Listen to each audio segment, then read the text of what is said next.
All right, today we're going to a place that, well, it just shouldn't exist. Deep in Lebanon, there are these stones, these massive worked stones that are so heavy they seem to completely break not just the history books, but our own modern understanding of what's possible.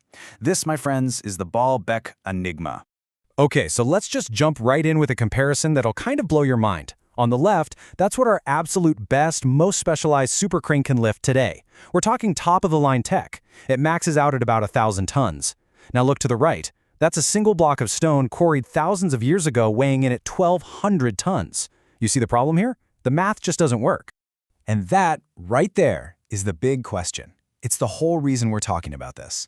If we would struggle to do this today, with all of our technology and power, how in the world did they? It's like they were moving the Earth itself. So, to really get into this, we have to go to the main event, the foundation of the Temple of Jupiter. This is ground zero. This is where we find the hard evidence that has just stumped experts for centuries. This is the weight of each of the 3 gigantic foundation stones that make up what's called the Trilithon, 800 tons. Just try to wrap your head around that number for a second.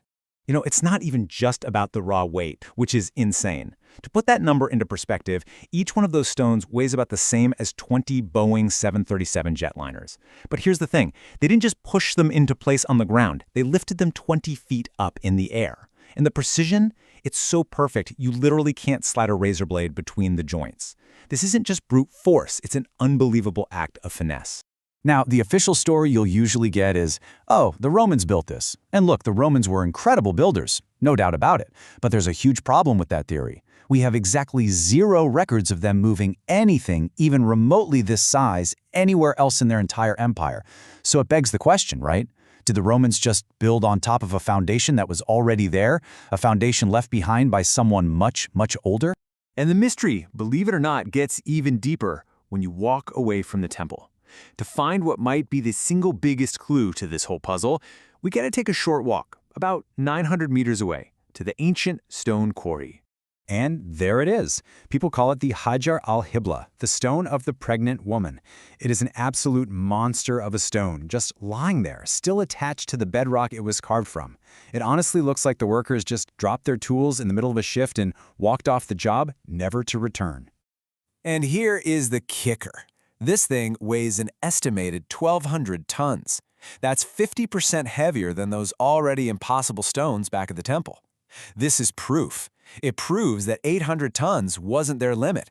They were going for something even bigger before they just stopped. So you have to ask yourself why. Why on earth would you try to quarry and move one single 1,200-ton block when you could just cut 10 smaller blocks at 120 tons each? It would be so much easier. It's just not efficient engineering. Unless it was a flex, a display of power. Or maybe easy and hard meant something totally different to them because they had a technology that we've just completely lost.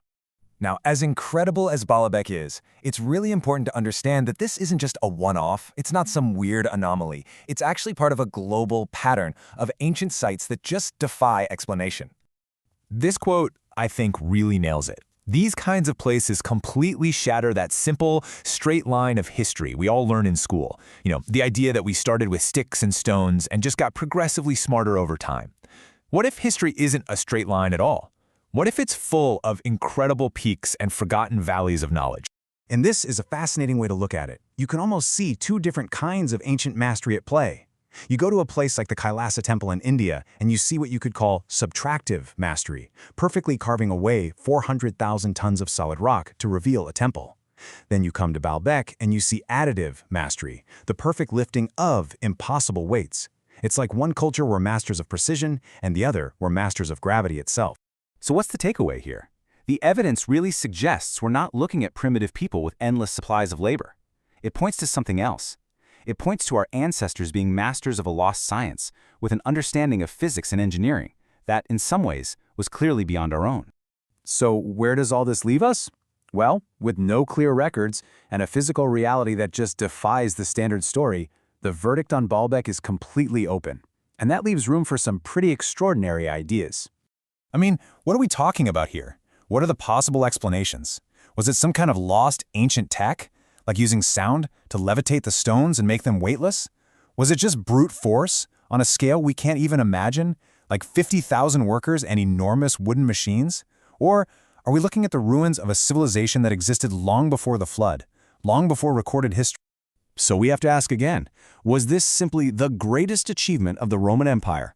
A feat so amazing they just never wrote it down, never mentioned it, and never did it again? Or are we seeing the faint but incredibly powerful signature of a lost civilization whose technology has just vanished into the mists of time? Or maybe, just maybe, the real answer is something so far outside our current understanding of the past that we don't even have the right questions to ask yet. In the end, the stones of Baalbek don't give up their secrets easily. They're silent. But their sheer, impossible weight puts a heavy pressure on our comfortable ideas about history. It forces us to ask a really profound question. Who were we, really?